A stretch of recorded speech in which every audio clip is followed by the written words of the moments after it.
Montha తుఫాన్ పట్ల జిల్లా యంత్రాంగం అప్రమత్తంగా ఉండాలని రాష్ట్ర మున్సిపల్ పట్టణాభివృద్ధి శాఖ మంత్రి జిల్లా ఇన్ఛార్జి మంత్రి పొంగూరి నారాయణ పేర్కొన్నారు. కాకినాడ వివేకానంద సమావేశ హాల్లో తుఫాన్కు సంబంధించిన ఏర్పాట్లపై జిల్లా అధికారులు ప్రజాప్రతినిధులతో కలిసి సమీక్షా సమావేశం నిర్వహించారు.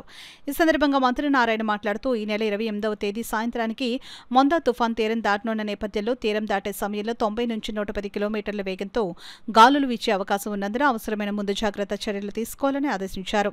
అలాగే దీని ప్రభావంతో భారీ వర్షాలు కురిసే అవకాశం ఉండడంతో వరదల నుంచి ఎటువంటి ఆస్తి నష్టం, ప్రాణ నష్టం జరగకుండా ప్రణాళికను సిద్ధం చేయాలని అన్నారు. మొందా తుఫాను ప్రభావం రాష్ట్రంపై గట్టిగా ఉంటుందని భారత వాతావరణ శాఖ సూచించడం జరిగిందని అన్నారు. తీరం దాటే క్రమంలో సముద్రం అల్లకల్లోలంగా మారుతుందని, గంటకు 110 కిలోమీటర్ల వేగంతో గాలులు వీస్తాయని, భారీ వర్షాలు సైతం నమోదవుతాయని తెలిపారు.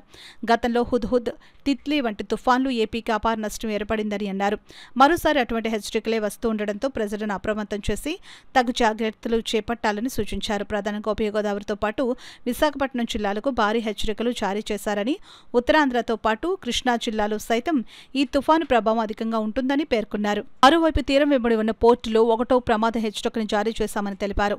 ఈ సమావేశంలో జిల్లా ప్రత్యేక అధికారి కృష్ణతేజ, జిల్లా కలెక్టర్ షాన్మోహన్, జిల్లా SP G Bindu Madhav, Rajya Sabha MP సాన సతీష్ బాబు, రాష్ట్ర పౌర సరఫరాల సంస్థ చైర్మన్ తోట సుధీర్, డీసీసీబీ చైర్మన్ తుమ్మల రామస్వామి, ఎమ్మెల్సీలు కరి పద్మశ్రీ, పేరాబతుల రాజశేఖరం, కాకినాడ పెద్దాపురం ఎమ్మెల్యేలు కొండబాబు, నిమ్మకాయల చుండాజప్ప, వివిధ శాఖల జిల్లా అధికారులు తదితరులు పాల్గొన్నారు.